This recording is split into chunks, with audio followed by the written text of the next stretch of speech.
আসসালামু আলাইকুম। সবাইকে স্বাগত জানাচ্ছি ডিপ্লোমা স্ট্র্যাটেজির পক্ষ থেকে। আমি জাহাঙ্গীর আলম আছি আপনাদের সাথে।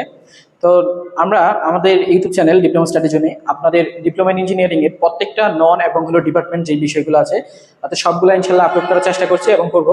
এবং আপনারা যেটা করবেন, আমাদের ভিডিওগুলো যদি ভালো লাগে অবশ্যই বন্ধুদের কাছে শেয়ার করে দিবেন এবং চ্যানেলটিকে অবশ্যই সাবস্ক্রাইব করে দিবেন। তাহলে আজকে আমরা কথা বলবো ভৌত রাশি ও তার পরিমাপ। আমরা প্রত্যেকটা বইয়ের অধ্যায় ভিত্তিক যেই প্রশ্নগুলো খুবই ইম্পর্টেন্ট, আপনাদের পরীক্ষার মধ্যে ঘুরে ফিরে ওই প্রশ্নগুলো আসে, সেগুলো সলভ করব এবং প্রত্যেকটা অধ্যায় ভিত্তিক প্রশ্নগুলো সমাধান করব এবং অধ্যায় ভিত্তিক যেহেতু আমরা ভিডিও আপলোড করবো, আশা করি যে এই ভিডিওগুলো আপনাদের উপকারে আসবে ইনশাল্লাহ। তো আমরা আজকে শুরু করতে যাচ্ছি ভৌত রাশি ও তার পরিমাপ। তাহলে ভৌত রাশি ও তার পরিমাপ অধ্যায় থেকে যে প্রশ্নটা ম্যাক্সিমাম সময় আসে, রচনামূলক বলেন আর সংক্ষিপ্ত বলেন বা অতি সংক্ষিপ্ত বলেন, সেই প্রশ্নটা নিয়ে আজকে আমরা কথা বলবো। প্রশ্নটা হলো, মৌলিক রাশি কাকে বলে, মৌলিক রাশি কত প্রকার ও কি কি। খুবই খুবই খুবই ইম্পর্টেন্ট একটা প্রশ্ন। প্রশ্নটা আমি একটু লিখি। মৌলিক রাশি কাকে বলে, মৌলিক রাশি কাকে বলে, কত প্রকার, কত প্রকার ও কি কি। যদি আসে প্রশ্ন অতি সংক্ষিপ্ত, তাহলে আসবে মৌলিক রাশি কাকে বলে, শুধু এতটুকু। অথবা আসতে পারে চারটি মৌলিক রাশির নাম লিখো ও প্রতীক লিখো। অথবা আসতে পারে মৌলিক রাশি কত প্রকার ও কি কি, সংক্ষিপ্ত আকারে আসতে পারে। তো আমরা আজকে দেখবো মৌলিক রাশি কত প্রকার ও কি কি, এটা কিভাবে সহজে টেকনিকে মনে রাখা যায়, প্রশ্নটার সমাধান করা যায়, সেটা ইনশাল্লাহ আমরা দেখবো। আসলে ফিজিক্স আমরা বা এই 1 বলেন 2 বলেন, আমরা আসলে মুখস্থ করবো না, বা আমাদের যেই বাস্তবিক সাথে আমরা মিলাবো, আমাদের পড়াশোনাটা মিলাই ইনশাল্লাহ পড়াশোনা করব, তাহলে আমাদের ভালো একটা নলেজ গ্যাদার হবে। মৌলিক রাশি কাকে বলে, কত প্রকার ও কি কি। তাহলে প্রথমেই আমরা দেখি মৌলিক রাশি কাকে বলে। আসলে যে সকল রাশিকে বাংলে অন্য কোনো রাশি পাওয়া যায় না, অথবা যেই রাশি স্বাধীন, কি বললাম, যেই রাশি স্বাধীন বা নিরপেক্ষ, যে রাশি অন্য কোনো রাশির উপর নির্ভর করে না, তাকে আমরা কি বলতেছি, মৌলিক রাশি। যদি একটু আমি লিখি যে যে সকল রাশি স্বাধীন এবং অন্য রাশির উপর নির্ভর করে না, তাকে আমরা কি বলি, তাকে আমরা বলতেছি মৌলিক রাশি। মৌলিক রাশি। তাহলে আরেকবার দেখেন, যে সকল রাশি স্বাধীন, কি বললাম, যে সকল রাশি কি স্বাধীন, অন্য রাশির উপর নির্ভর করে না, তাদেরকে আমরা কি বলতেছি, মৌলিক রাশি। তাহলে এখন দেখি মৌলিক রাশি কত প্রকার। মৌলিক রাশি 7 প্রকার। মৌলিক রাশি কত প্রকার, 7 প্রকার। তাহলে মৌলিক রাশি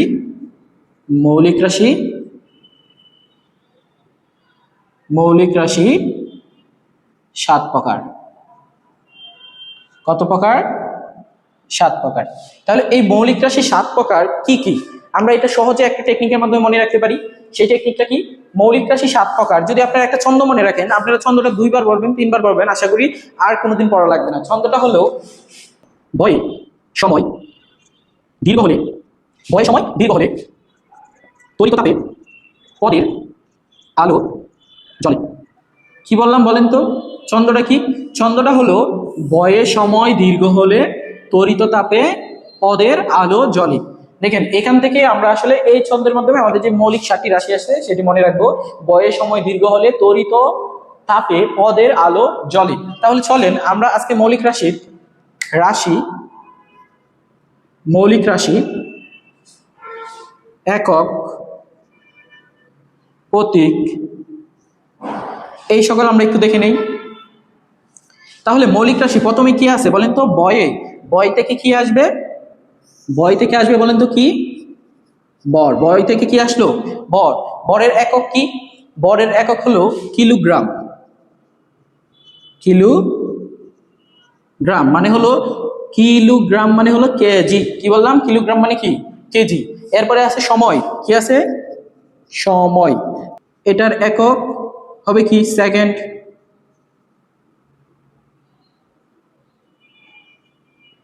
মানে কি, এস। তার মানে বর, সময়, এরপরে কি দেখেন, দীর্ঘ। তাহলে দীর্ঘ থেকে কি আসবে বলেন তো, দীর্ঘ থেকে আসবে দৈর্ঘ্য। কি আসবে, দীর্ঘ থেকে আসলো কি, দৈর্ঘ্য। দীর্ঘ থেকে আসলো কি, দৈর্ঘ্য।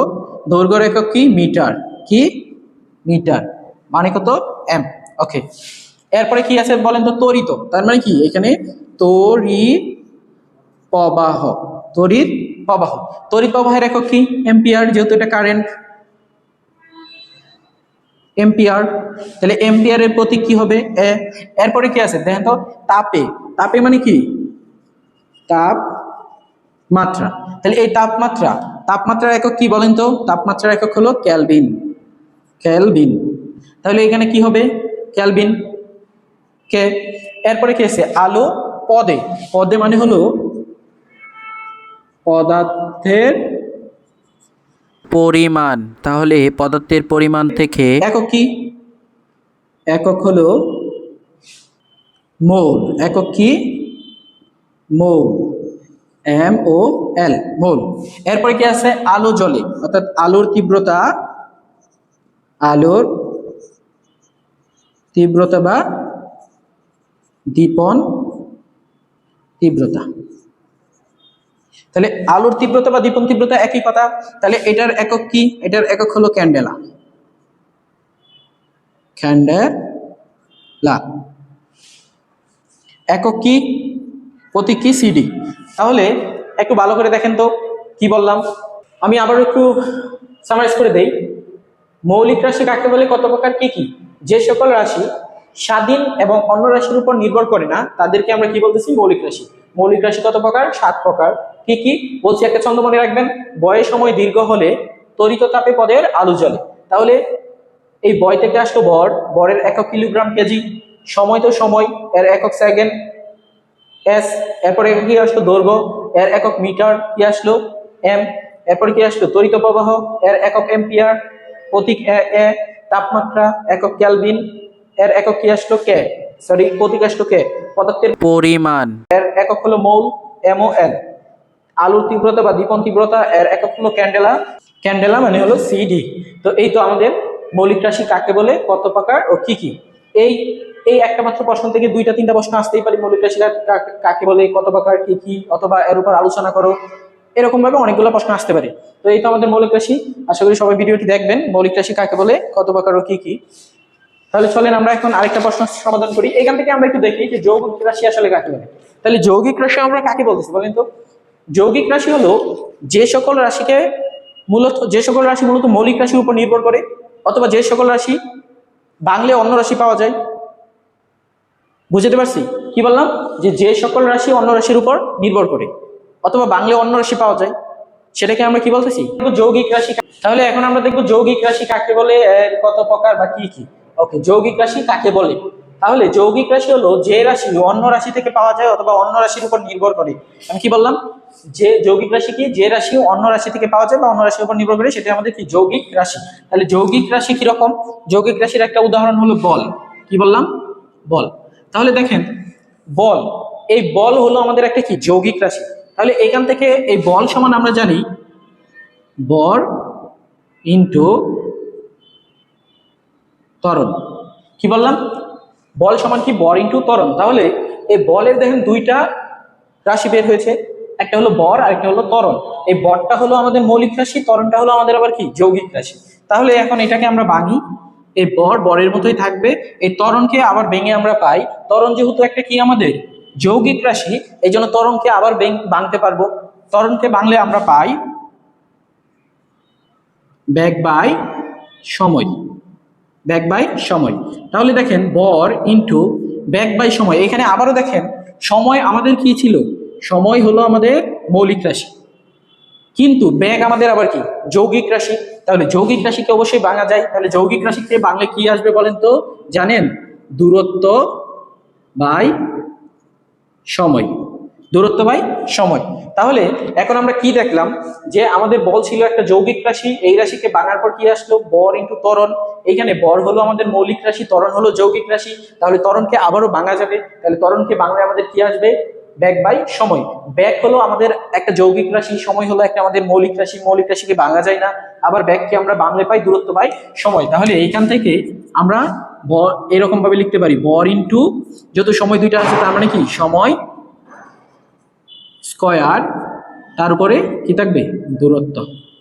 ওকে, এখন এটাকে যদি আমরা প্রতীকে লিখি, বল সমান আমরা জানি এফ, এম বল সমান জানি এম ইন্টু দূরত্ব সমান ডি, এটা সমান হয়েছে টি স্কয়ার। ঠিক আছে, আশা করি আপনারা বুঝতে পারছেন যে আসলে একটা যৌগিক রাশি কিভাবে মানে অনেকগুলো রাশিতে পরিণত হয়। একটা যৌগিক রাশি কাকে বলে? যে রাশিকে ভাঙলে বা যে রাশিকে যে রাশি অন্য রাশির উপর নির্ভর করে তাকে আমরা কি বলতেছি? যৌগিক রাশি। তাহলে যৌগিক রাশি সমান বল, একটা উদাহরণ দিলাম, বল সমান ভর ইন্টু ত্বরণ। আবার বল হলো আমাদের একটা মৌলিক রাশি, কিন্তু ত্বরণ হলো আমাদের একটা কি আবার যৌগিক রাশি। এই জন্য ত্বরণকে আবার ভেঙে আমরা এরকম ভাবে এই ক্যালকুলেশন এই পর্যন্ত আসতে পারছি। আশা করি সবাই বুঝতে পারছেন যৌগিক রাশি কাকে বলে। যদি তারপরে না বোঝেন ইনশাআল্লাহ কমেন্টে জানাবেন। তাহলে আজকে আমরা দুইটা প্রশ্ন সমাধান করলাম, এক হলো মৌলিক রাশি কাকে বলে এবং কত প্রকার কি কি কিভাবে মনে রাখা যায়, আরেকটা বললাম যৌগিক রাশি কাকে বলে, কত প্রকার যৌগিক রাশি কাকে বলে এবং যৌগিক রাশি কিভাবে বের করা হয় সেটা। তাহলে চলেন আমরা পরবর্তী প্রশ্ন সলভ করি।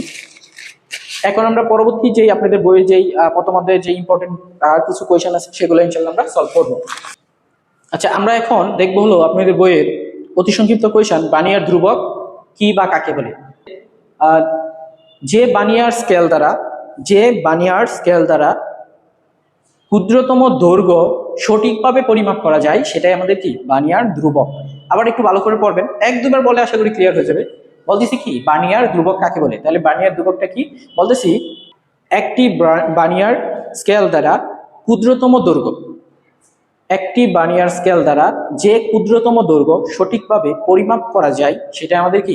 বানিয়ার ধ্রুবক। আপনাদের বইয়ের যে আরেকটা প্রশ্ন আছে, বর পরিমাপক দুইটি যন্ত্রের নাম লিখো। একটা হলো তুলা যন্ত্র, আরেকটা কি? একটা হলো স্প্রিং নিক্তি। তো এই দুইটা পড়বেন। এবং হলো আরেকটা কোয়েশ্চেন আছে আপনাদের বইয়ে, পরিমাপ কাকে বলে। তাহলে পরিমাপ হলো কোনো কিছুকে মাপ যোগ করাকে পরিমাপ বলে। তাহলে আবার বলতে পারেন যে কোনো কিছু পরিমাণ করাকে পরিমাপ বলে, কোনো কিছু পরিমাণ করাকে কি বলে? পরিমাপ বলে। আরেকটা কোয়েশ্চেন আছে আপনাদের বইয়ে, সেটা হলো পরিমাণের ক্ষেত্রে যান্ত্রিক ত্রুটি কাকে বলে। অর্থাৎ পরীক্ষার জন্য যে সকল যন্ত্রপাতি ব্যবহার করা হয় তাদের যে কাজের সময় যে ত্রুটি হয় সেটাই হলো পরিমাণের যান্ত্রিক ত্রুটি। এই তো আপনাদের বইয়ের যে 4-5টা কোয়েশ্চেন সেগুলো প্রায় সলভ হয়ে গেছে। একটা রচনামূলক কোয়েশ্চেন আছে, সেটা অবশ্যই সলভ করতে হবে আপনাদের। পদার্থবিজ্ঞান ও প্রযুক্তিগত জ্ঞানের জগৎ সম্পর্কে আলোচনা করো। খুবই সহজ একটা কোয়েশ্চেন, শুধু এখানে থিওরি পাবেন আর কিছুই না। প্রথম অধ্যায় সম্পূর্ণ বেশ থিওরি। তো আমি যে কোয়েশ্চেনগুলো বলছি এই কোয়েশ্চেনগুলো সলভ করলে আশা করি ইনশাআল্লাহ প্রথম অধ্যায় শেষ। তাহলে প্রথম অধ্যায়ের যে রচনামূলক কোয়েশ্চেনটা সেটা হলো পদার্থবিজ্ঞান ও প্রযুক্তিগত জগতের মধ্যে আলোচনা করো। আচ্ছা দেখেন, পদার্থবিজ্ঞান ও প্রযুক্তিগত জ্ঞান বলছে, তাহলে পদার্থবিজ্ঞানের সাথে কার কার সম্পর্কিত আছে? পদার্থবিজ্ঞান গণিত শাস্ত্রের সাথে সম্পর্কিত, অর্থাৎ গণিত সৃষ্টি হয়েছে পদার্থবিজ্ঞানের মাধ্যমে। আবার বলেন পদার্থ মানে একজন আরেকজনের পরিপূরক। সেম ভাবে পদার্থবিজ্ঞান রসায়নের সাথে জড়িত আছে, পদার্থবিজ্ঞান কৃষি ক্ষেত্রে জড়িত আছে, পদার্থবিজ্ঞান চিকিৎসা ক্ষেত্রে জড়িত আছে, পদার্থবিজ্ঞান হলো ধরেন জীববিজ্ঞানের সাথে জড়িত আছে। এইগুলা শুধু একবার পড়বেন, রিডিং করবেন, আশা করি পারবেন।